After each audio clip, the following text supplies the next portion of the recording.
Okay, good morning, ladies and gentlemen. Thank you so much for coming today.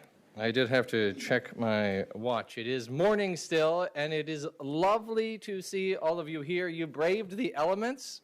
Give yourselves a round of applause for that, huh? January in Iowa. Well, as ICFRC's executive director, I want to thank you once again for coming out. We really appreciate you all being here today. We are an organization that is run by individuals who have shaped and made this organization successful for now 40 years. So I want to thank you for being here, and without further ado, our host for today, Sunday Goshet.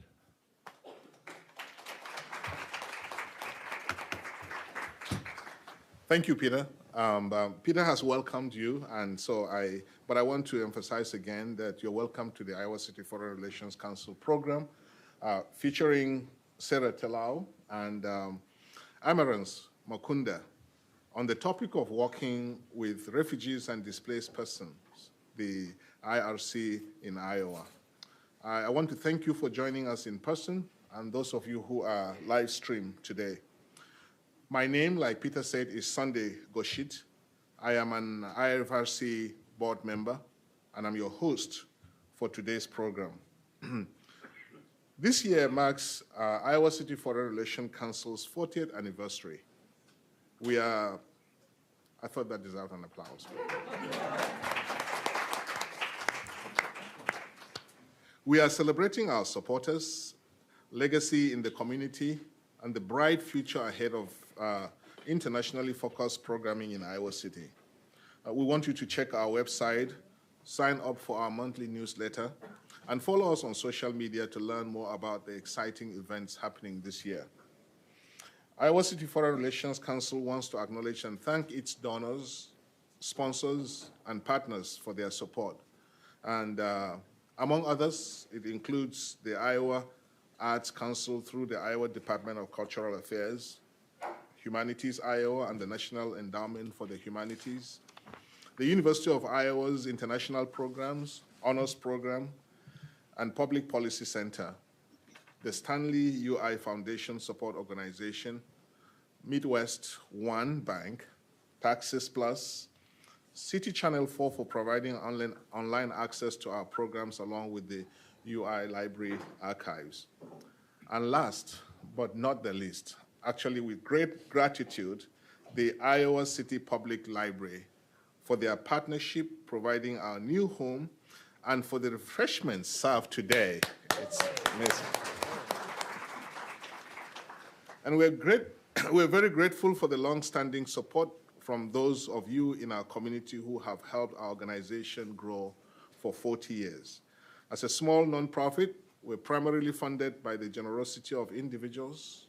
I hope you will consider making a financial contribution here today by scanning one of our QR codes in the room or by visiting our website later. Iowa City Foreign Relations Council has adopted the Native American Land Acknowledgement prepared for the City of Iowa City's Ad Hoc Truth and Reconciliation Commission and the Human Rights Commission.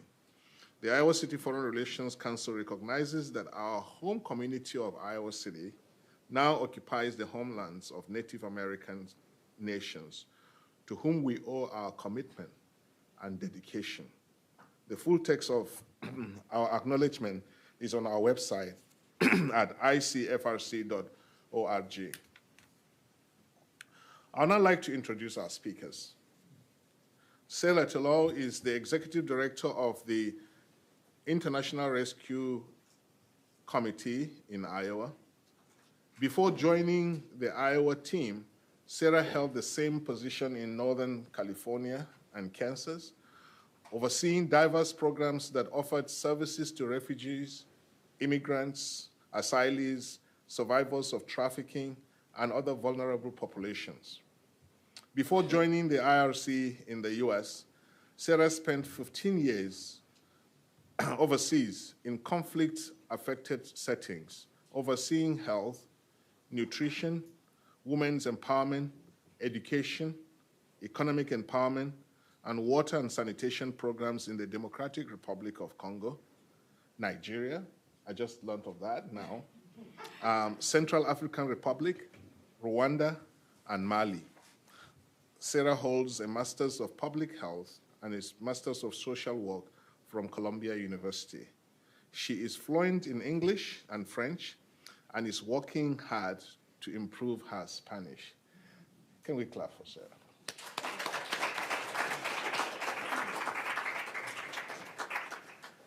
Aimerance Makunda, a graduate of Kirkwood Community College, is a housing specialist for the International Rescue Committee, IRC, in Des Moines, Iowa. Previously, she was a cultural liaison for the Iowa City Community Schools District. She has served as an AmeriCorps member with IC Compassion and has worked in various professional capacities in Iowa, including with Goodwill of the Heartland. And she has provided years of support to newcoming families in Iowa and Iowa City community, including helping them understand the U.S. school system, and if needed, helping them secure local employment, health insurance, and housing. I'm very privileged to have worked with Aimerance in some of those capacities. Please join me in welcoming Sarah Terlouw and Aimerance Makunda, who will talk about working with refugees and displaced persons, the International Rescue Committee in Iowa. Sarah and Aimerance, over to you. Yeah. Okay. I think these are on. Sounds like it. So I'm Sarah, and thank you for the introduction. I guess I'll kick us off and do a lot of the sort of background of the International Rescue Committee and some of the work that we do internationally and then here in the U.S. And then we'll pass it to Aimerance to share a bit of her own story coming from DRC and how she found her pathway to arrive into Iowa City. Okay, I'm going to try to navigate my laptop and the screens at the same time. So that's just a quick overview of the agenda. We'll do our best to keep at least 15, 20 minutes for questions. So we'll do our best. So quickly about the IRC. We were founded at the request of Albert Einstein to support Germans suffering under Hitler. So we are nearly a 100-year-old organization. We will celebrate our 100th anniversary in 2033. And our core mission has always been to serve populations fleeing violence and conflict. In recent years, we have started to support those impacted and displaced due to climate change. But our core mandate has always been to support those impacted by war and crisis. Okay. So we work in 52 countries, I think, today. Tomorrow it may be a different number, because we very much focus again on the sort of emerging conflict countries, and so we'll go into a new country when a crisis may erupt. But currently we're in 50+ countries internationally, and we have about 30 offices in the United States where we do refugee resettlement. We also work in Europe. We have a lot of we have fundraising offices in Europe. We have coordination offices in Europe. We also do refugee resettlement through our Germany program, who resettled a lot of Syrians and other populations. We also work in Greece and Italy, for example, with people who have fled by boat across the Mediterranean. So we have very diverse programs across the world. Okay. So I'll talk a little bit about our international programs. Again, we work in conflict and post-conflict. That's where most of our focus has been as an organization. We do some development work, so that's in countries that have not experienced conflict. But we do more long-term, sort of sustainable growth, focused on education often, governance, programming, those sorts of things. But we're very conflict focused. Just for an example, we've been in the DRC, Democratic Republic of Congo, for nearly 30 years. It's one of our largest and longest running programs. We have done development work, we have done acute humanitarian response work all across the country for decades. We also, for example, have just gained or are seeking to gain entry into Gaza, as well into Egypt, where some of the population is fleeing. We were very quick to go into countries surrounding Ukraine when the Ukraine crisis kicked off. So we have programs now in Poland, for example. We have a program in Afghanistan for 20 plus years. So we again pivoted and did emergency response programming when there was the fall of Kabul and the Afghans fled, many coming to the United States. So those are some of our international programs. This is one of our doctors during an Ebola response in the DRC, just unloading some of our medical supplies. Okay. Again, we do what we call acute onset emergency. We did this in Afghanistan, in Ukraine. I was in the DRC. I spent 7 years there in total. My most recent, I was there during 2 Ebola outbreaks.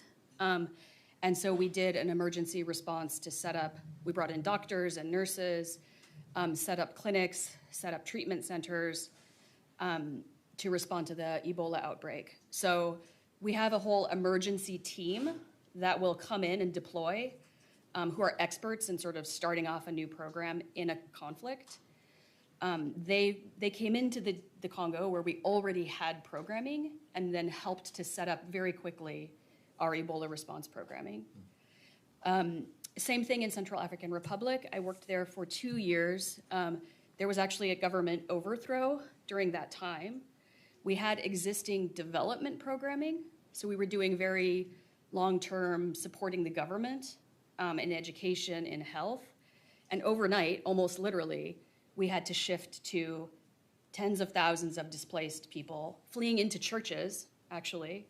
And so we had to set up latrines, set up water bladders so that people who had fled and were hiding basically or seeking protection in these church compounds had food, water, place to go to the bathroom, etc. And so we will have an emergency team deploy their experts. They come in and can respond to those sorts of situations. So here's just a photograph. We work a lot with the local emergency responders. In Poland, we worked with the Polish Red Cross to support Ukrainians when they fled into Poland. Okay. So then we do more with post-conflict recovery. We also work in refugee camps, which are in many cases have been there for decades. And we do a lot more that's viewed as more sustainable. So we'll work with the Ministry of Education to provide education services. We will work with the government, the Ministry of Health to do health programming, and all of that aims to do longer term support. Also, when I'm giving examples, when I worked in Eastern Congo, we did a lot of refugee repatriation back into Congo. So people had fled to Burundi, Congolese had fled to Burundi, had fled to Tanzania, and we helped, when Congo became safer, we helped those populations return. So with the Tanzanian Congolese, or the Congolese who were in Tanzania, they actually came back by boat across Lake Tanganyika, and we were there to meet them on the Congolese side. They literally came off the boat, first time in Congo. For some of the kids, they'd never been home. They'd never been in Congo. They were born in a refugee camp. So the families were coming back after 10, 15 years in camps. We received them, they walked off the boat, and we received them and then helped them start to integrate and go back to their home villages.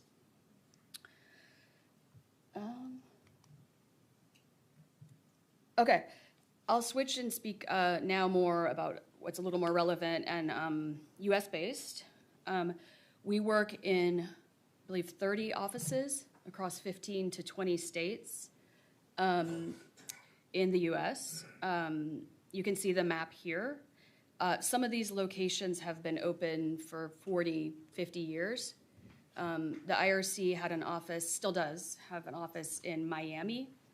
We helped Cubans fleeing in the 1950s, for example. We have had an office in San Jose, California since the 70s and resettled a lot of the Vietnamese refugees who fled during the Vietnam War. So we are well established and have worked in the United States for decades, even though a lot of the focus is always on our international programming. Okay. So this is just a snapshot, and the slide's a little weird. I couldn't get the formatting right. So this is just a snapshot of the populations that we serve in the United States. There's a sort of brief definitions under each, but it gets quite complex. Having worked overseas for my whole career, even though I was born in Iowa, I grew up on a farm near Grinnell. My whole career was working internationally, and so coming back to the U.S. was an education. I didn't really understand the political setup and how to advocate with politicians for refugee rights. I didn't understand how complex those that we serve can be in the U.S. and how they're all defined very differently, people who have fled conflict. And each of those groups has a clear definition and a clear parameter of what we can and cannot do to support and serve those populations. So this is just some of the complexities. There's a lot more detail that I could go into. But again, in the US, we primarily work with refugees. So those who fled to another country, not their home country. And then they are granted permission to come to the US before they arrive. So that's our largest population. We also work with special immigrant visa holders. Those would be the Afghan population that came 2-3 years ago, because they are special immigrant visa holders because they helped the US military or the US government in some way. And so Iraqis and Afghans are part of that group, and we offer services to many from those countries. Then there are humanitarian parolees, which is another category. They can be Afghan, Ukrainian, Haitian, Cuban, Venezuelan. There's a lot of populations that have humanitarian parole who can receive a certain set of services based on how the US defines them.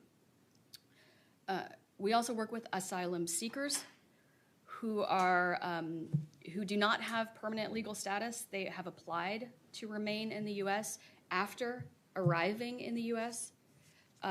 We work with this population. We work with asylees, and we also work with undocumented. We are starting a program working with undocumented in Iowa, but this is something we've done for years, decades in other countries, especially Southern California, Arizona, Texas. Most of our programming is with undocumented. Okay. I keep looking. I just want to make sure I'm speed talking a little bit so I can make sure I give time. We often use this quote. It may be, some of you may have heard it already.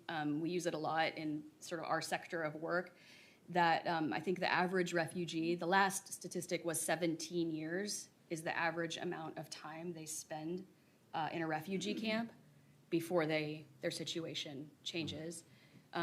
There are certainly generations who live in refugee camps. There are children who grow into adulthood who were born in refugee camps. So that's the situation for many populations across the world.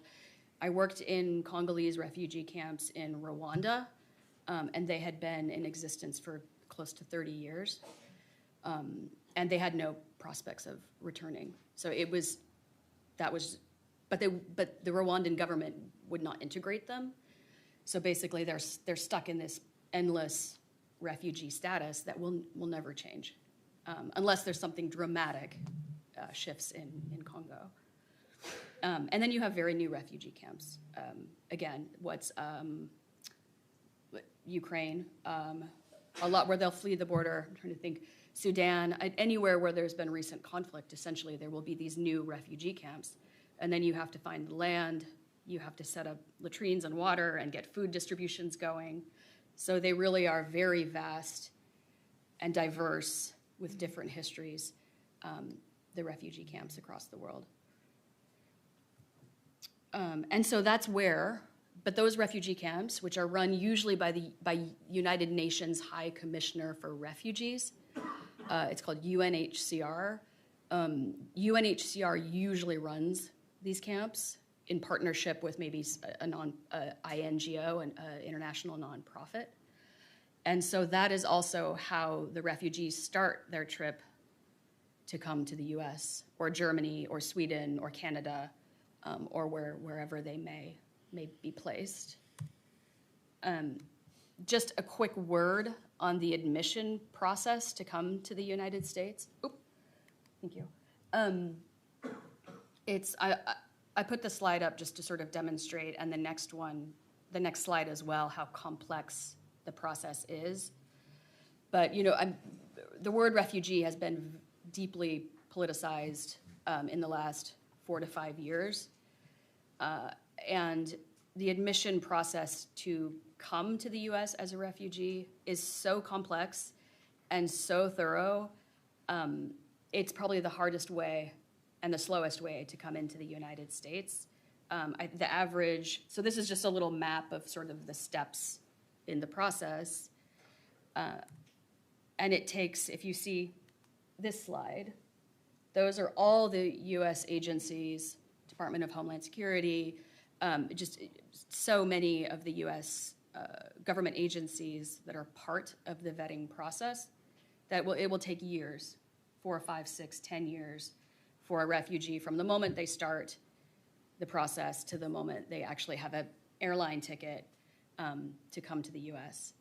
And I remember when I working in the camps in Rwanda, I think it was a monthly, there was a big bulletin board, and they would print out, unlike the old computer paper with the things on the side, they would print out these sheets and unfold them and then pin them on the bulletin board. And because that was the list of people who after 10, 15, 20 years, because those camps had been there for decades, would see their name on a list. And so every month, everybody would sort of rush towards this bulletin board to see if their name had been hung on the list, because they had gone through the vetting process. 8 years later, 9 years later, they see their name on the board. And then that's when we first hear about them here. And so we work, so IRC really works from like the moment of displacement all the way over to the moment some refugees find permanent homes in the US. And when that name gets listed on the bulletin board, that's basically when we first hear about them on the US side. So we'll get an email. I mean, this has happened. We just, in fact, this morning, we got an email, literally this morning or last night, for our first arrival into Iowa City. We just got the name and the date that they're gonna arrive and notification of their ticket. So that's how we first hear about them. And what we do, what IRC and other resettlement agencies do, is go to the airport and pick up someone who's literally come straight from a refugee camp. In most cases, the Afghan evacuation was a very different scenario, but generally, the refugees who come into the US and those who are coming to Iowa City are straight from a camp where they've been for years. They usually come with one big bag. It's like a very uniform blue bag. And they will come with one bag, and we will pick them up at the airport, and that's their first entry into the US. We then start a 3-month intensive process of helping them settle into the US. So our core services are sort of listed up there. Oh, I didn't do it. Our core services are listed up there for the first 3 months, and that's essentially how much time we have and they have to figure it all out and be up and running and employed, 90 days. So we pick them up, we bring them hot food for the first 2 days, 2 or 3 days. We bring them meals. We buy them groceries.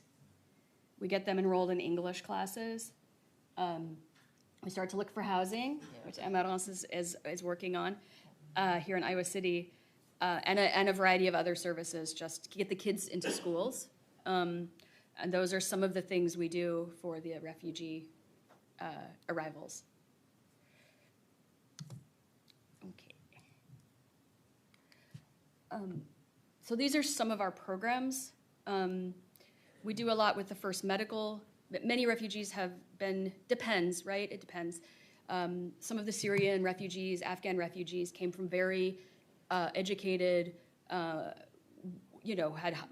moderate to high incomes, et cetera. So they had seen doctors, they had been to the dentist their whole lives. And then you have some refugees who've never been to a dentist, maybe been to the doctor once for like a vaccine. So we do a lot with health assessments when refugees first arrive, help them again find employment, housing. We do a lot nationally in our other offices with immigration services, so helping apply for citizenship, helping asylum seekers apply, et cetera. People bring family. Everybody wants to bring their family. So if one person is here, we'll help them apply to bring their families so they can be reunited. We also run welcome centers for those crossing the border. So it's almost exclusively undocumented. We have one right across the border in Arizona, which has been a very volatile place, a lot of vitriol and animosity, a lot of racist immigrant hate aimed towards that welcome center on the border. But we do it, and it houses people who have crossed and who have, barely made it. And we help them reestablish, get food, water, and figure out next steps. We also just signed a contract with New York City. There's over 100,000 asylum seekers in New York, who, because it's a sanctuary city, and they can't work legally. They're not allowed to work, and so the IRC is working with the city of New York to help provide services and support to the, I think, 60,000 of the 100,000+ that are in New York City. So we do a lot of exceptional programming based on context and need. Okay. I'll try to wrap it up here. We do community sponsorship. I'm not going to spend much time on it, but if there are groups in Iowa City, for example, that are interested, I think it's called Welcome US. It's a whole sponsorship program where individuals or groups can sponsor a refugee. A lot of people did it with Ukrainians. We supported a lot of families in Marshalltown, church groups that welcomed Ukrainians. And so it's something, if you're interested as a small group or an individual, you can support a refugee who wants to come to the US. And so we do a lot to facilitate that. I'll skip that really quickly, and then I'm going to pass to Aimerance. Just the IRC in Iowa.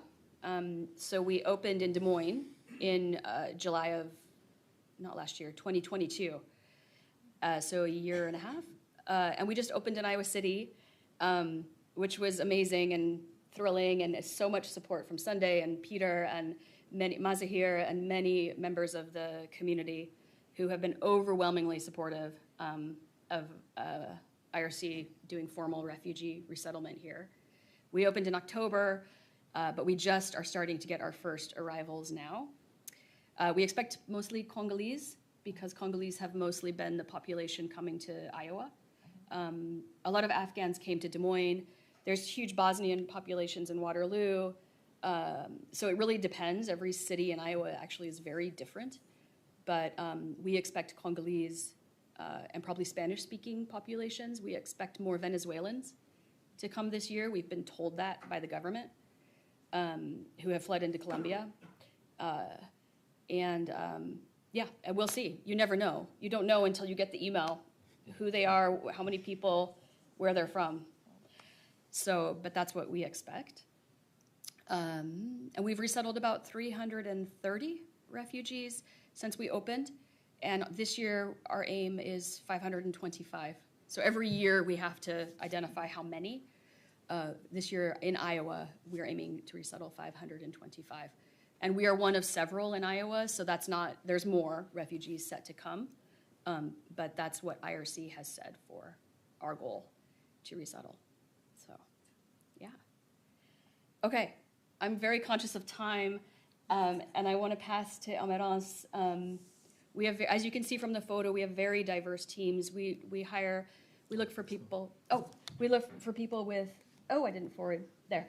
We look for people with lived experience, who speak languages that our refugee populations speak, who have a background in working internationally or in refugee settings. So I think someone said we have 20 plus languages. We have about 25 staff, and we've got 20 plus languages, and I think 9 or 10 nationalities represented. And Aimerance is one of our best hires because she's been a long, active member of the Iowa City community, and as Sunday said, has been such a support to newly arriving citizens of Iowa City. And Aimerance joined us again a couple months ago to help us kick things off in Iowa City. But we always like to share the stories and experiences of our staff, because they often resemble in one way or another some of the experiences as well of the people we're resettling. So I'm going to pass it to you. Thank you so much, Sarah, and thank you everyone for coming here today. We are very excited presenting IRC to you today. And thank you so much, Sunday and Peter, for having IRC with you today. So my goal today is just to share my story, how I came here in the United States, what brought me here in Iowa City. So I came here with my family, my husband, and 4 of our children. I mean, I came with 4, and then I have 2 here, which makes 6. So 6, we like 8 now. We came here in March 2014. We came through the DV lottery, so which is one of the way to come in the United States. If you are a refugee or asking asylum, you will come by the DV lottery. So as all immigrants, the first thing you try to find is a work, a place where you can make some money to be able to support your family. That was one thing, but also the main reason that push us to come here, it's to give more opportunity to our kids to go to school, to learn, to have better future instead of what we are facing in our back country. So the first thing we did, besides of finding a job to support our family, we first find a school for our kids. It's through the school that I think I met amazing people, because at that time I was like at level 0 English, 0. So the lady who was the student family advocate at that time was using Google. She would speak, and the Google would translate for me. I was speaking French, and the Google would do the same thing. He was not very exactly what she would say, but with little knowledge of some words of English from back country. We try to figure out what she's saying, what I'm saying, and we went together. And that was my first experience meeting with American community. And after my kid went to school, one day the lady asked me if I would like to take some English classes. I said yes. And she said, if you can find 10 more people, I will make a class here in this school just for adult people. And I was like, I can do it. I can do it. And I found some people, friends that I knew in my area, and we start the English class at Wood at that time. So that was the beginning of everything, how people had to know me and ask me for support. I didn't know anything, but my only contact was the school. That lady, that student family advocate, that was helping me. So all the time I have questions from my people that cannot like meet them or communicate with them, I will talk to this lady, and that was the beginning for me to be known in the community that if you need help, find this lady. If you need help, find her. That was it. That was the beginning. So after that, I was very encouraged to my first English teacher. She told me, you need to go to school. You'll be good for your community. And I went to Kirkwood. I got my class, my English class. And in 2019, I was graduated from Kirkwood community and working. And that time I was still working with the warehouse. And I was feeling like that I need to switch. I need to go somewhere that I need to hear people speaking the language of this country instead of staying in the warehouse. You meet your friends, you still talk the same language, something like that. That didn't help a lot because I think integration need also communication and learning of the if you learn one language, you need to be practicing, talking to people so you can keep it.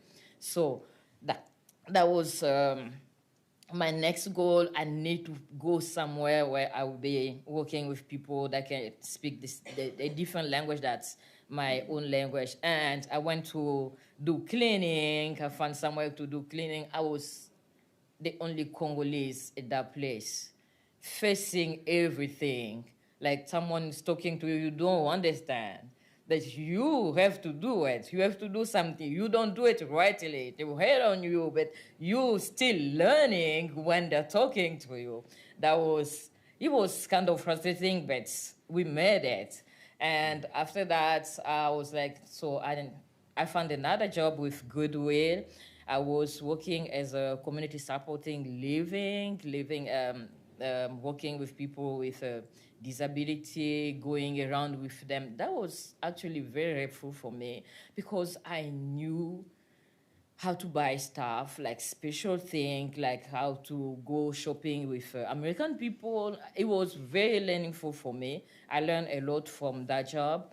And I think 1 year later, because I was still in touch with the school district, and one of the people who knows me there told me like there is an opening like at the school district that will fit you very well because you know how to work with your community, help them to go to the hospital, get appointments, take them to school. That will be good for you, and you should apply for that.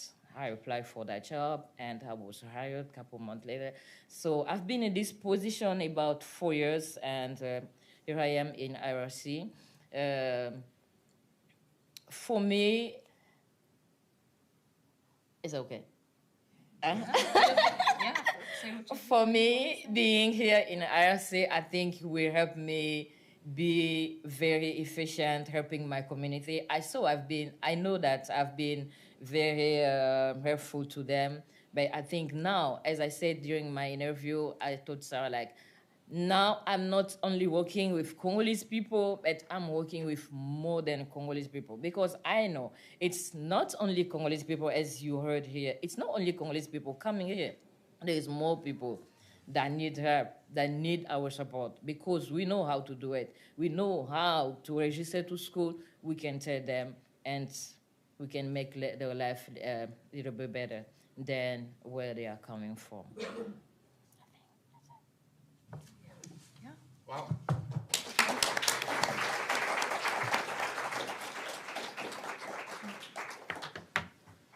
Beautiful stories of resilience on both sides, of somebody who would leave the country and go to another country and help others, and somebody who comes from another country, adjusts to the culture, and be of help to people who are coming newly. You get into the question and answer sessions now. We would, for those of you who have questions, you can raise your hand, and I will bring a microphone to you. Yes.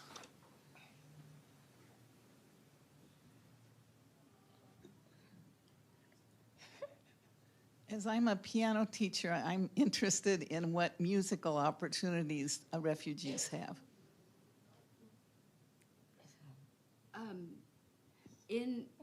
I had a great, you can answer too. We'll both answer. I think immediately of an example where we started a band in the camp in Rwanda because they'd all been there.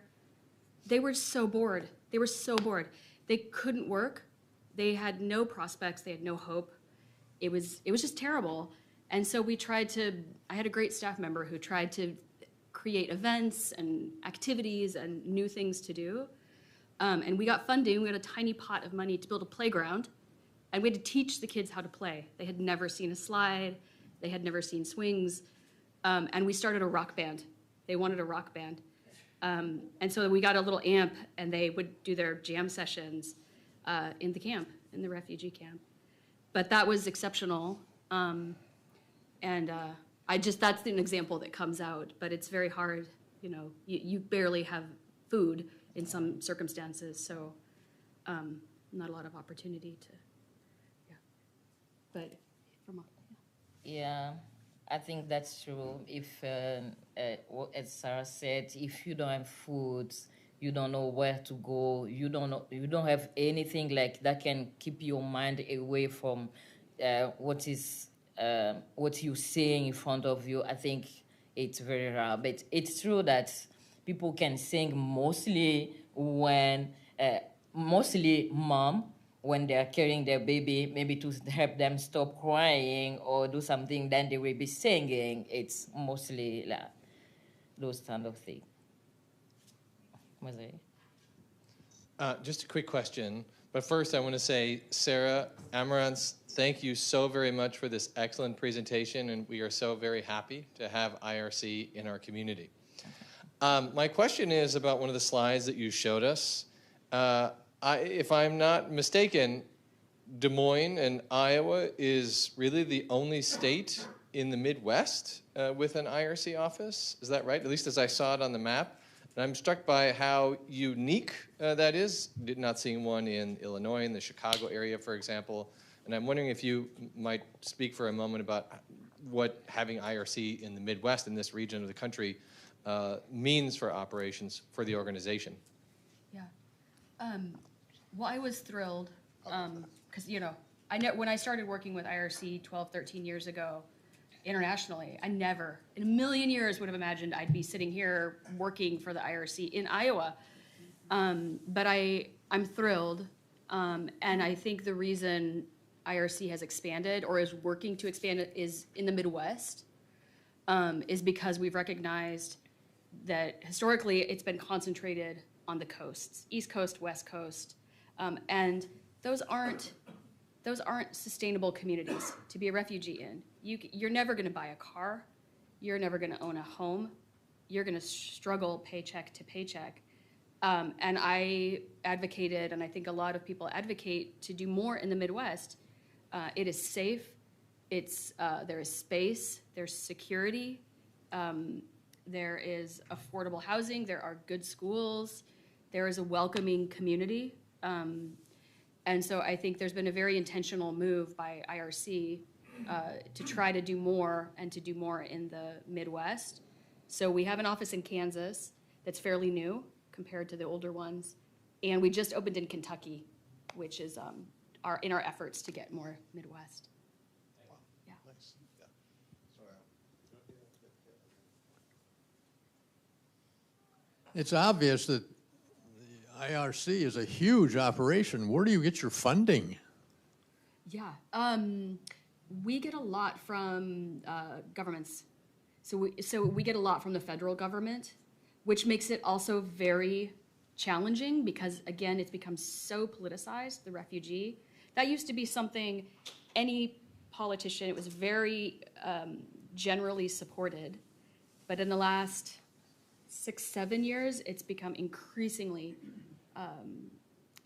polarizing. I think we all understand. Yes. So, yeah. But we get a lot overseas. We get a lot from other governments, Germany, the UK, and then we get private funding from individuals and from foundations, etc. Yeah, I just want to tell you that as a person who used to resettle immigrants and refugees informally and formally now, I think you're doing an amazing job. I know how hard it is to just resettle a family in this community. Whatever you're doing now is just amazing, especially you are resettling people who've been in the camp for a long time, you know. This is need like a lot of effort to educate them about many, many things. Thank you for this opportunity. But I just saw one of the slides say like the Welcome US. Is this the same as the Welcome Corp? Or this is Welcome US is a program for IRC only, like designed by IRC? No, it's the general. It's the general one that was set up, I guess, with the Afghans and then the Ukrainians have been most of the people who have benefited from it. But no, it's the U.S., it's the government one that was set up. And the government did something similar in the 70s during Vietnam. So there were a lot of the Vietnamese who were in Iowa came through churches that sponsored them.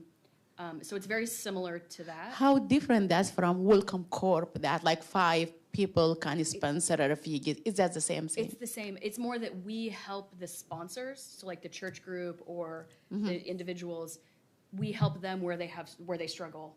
You know, they don't know how to, you know, public benefits or something like that. We can step in and like provide support. We work with them. It's not really, it's like a supplemental support.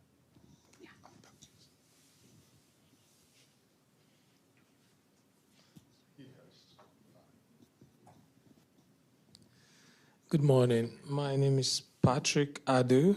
I'm an international student here in University of Iowa. I wanted to ask a question with regards to the timeline that you spoke about. It takes 5, 10 years, and I want to ask specifically about a situation of war. Why does it have to take that long to get people resettled or get them moved instead of hanging around in those places for years? I mean, it will look like the essence of moving will no longer have the required meaning, in my opinion. Why does it have to take that long to get people into safety that they really require? Well, it's a great question. I don't know why either. But it's because of, I don't know why it has to be that way.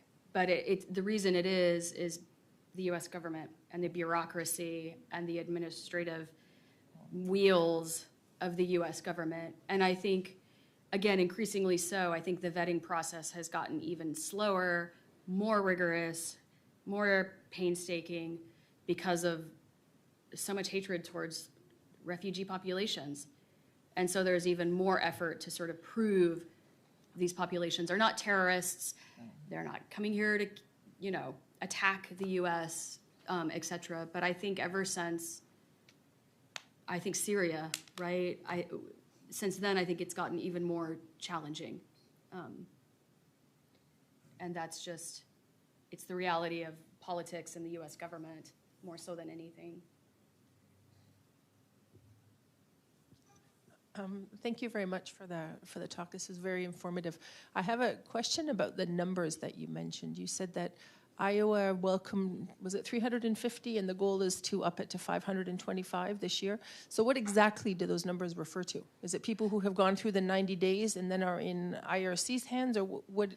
sort of what exactly is that? Yeah. Yes, it is. So, It's it's the refugees that we'll bring over from camps overseas that we will give those first initial services to. So we kind of have three core programs. One of them is the 90 days where we have to do all the things sort of, learn English, get your kids in school, find a job, etc. So it's basically the people that we accept to have sent from UNHCR internationally that we will help resettle in the United States. So increasing that number means increasing the resources here or increasing the number of people that you are allowed to bring in through the government? Like what would that, where would that increase? Sort of negotiated, I suppose. Both sides, I suppose. We can't increase unless we talk to the community.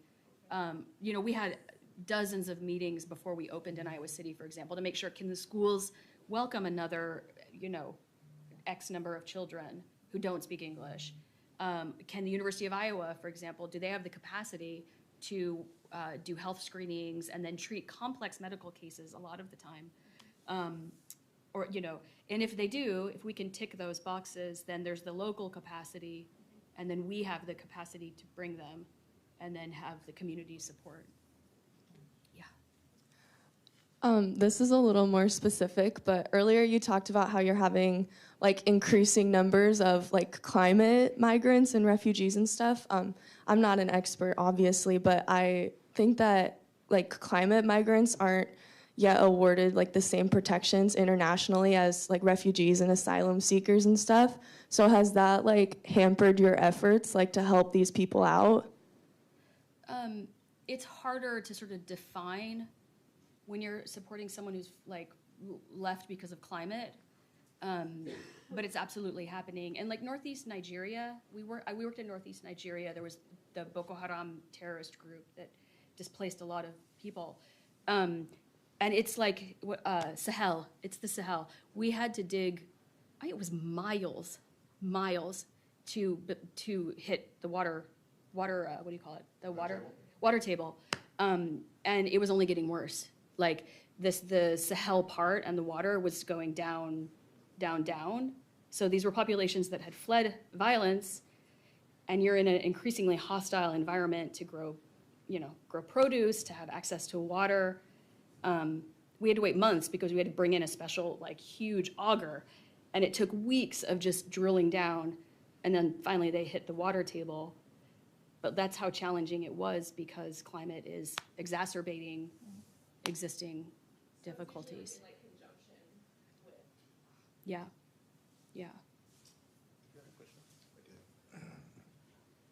Two short ones. Does the state of Iowa government fund IRC or refugee help? And is there any thought of expanding the humanitarian parolee program? I know that's a political question, but those are my questions. Yeah. So the state does fund us. Yeah. Not, dare I say, not as much as some of other states do.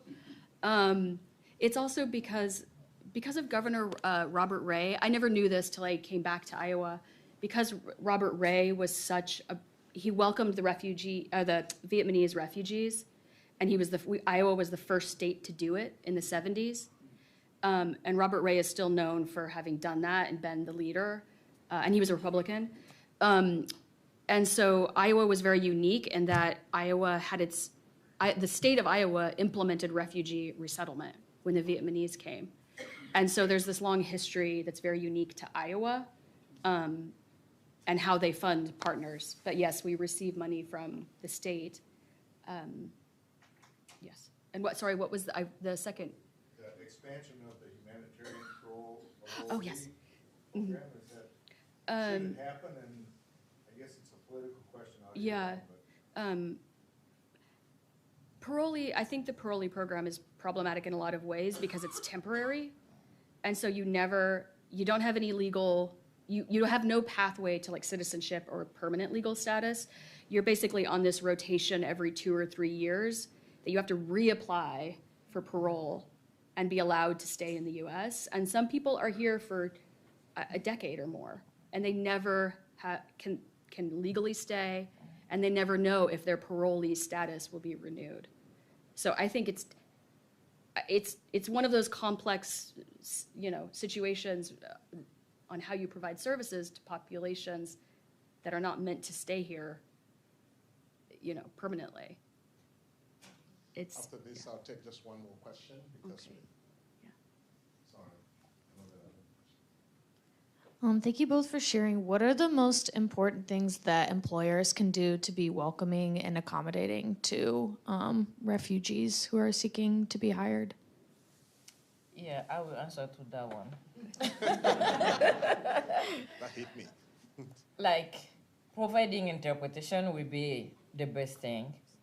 Because you have people who come here, they have ability to work, but the only barrier is the language. They can do everything that you want them to do. They can go to the factory, but there is still some place like warehouse. They don't allow people only because they don't speak a little bit of English. So if they can open this, like give that opportunity to have like an interpreter to help people to understand, do the orientation, I think that will make most of the people, our newcomer life easier. I think I understand that you received the new folks through the government. And what I'm wondering is, you mentioned there are several resettlement organizations. What are those in Iowa, and do you all coordinate or work together? Yeah. There's 9 resettlement agencies across the U.S. IRC is one. There are 4. I think there's 4 or maybe 5, because they work also like Omaha, Council Bluffs. They kind of cross the border. But there are 4 main ones, which are Catholic Charities, Lutheran Services of Iowa, and USCRI, United States Committee for Refugees and Immigrants, I believe is the full name. And all 4 of us are in Des Moines, which gets a little crowded for the size of Des Moines. And to have 4 resettlement agencies is actually a lot. And I worked in Northern California and in Wichita before coming here. And Iowa was by far and away the most collaborative, warm, as far as working with other organizations. Because you can see us as competitors. We're trying to get the same meager resources. And sometimes it gets a little tense, but it's been a really positive network in Iowa. And we're the first resettlement agency in Iowa City, so, yeah.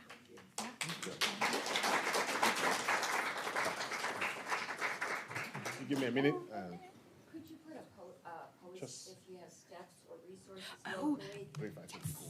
Could I? Yeah. Oh. Otherwise, we're not doing it.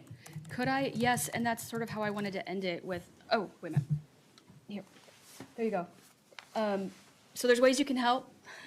Donations of like items, household items.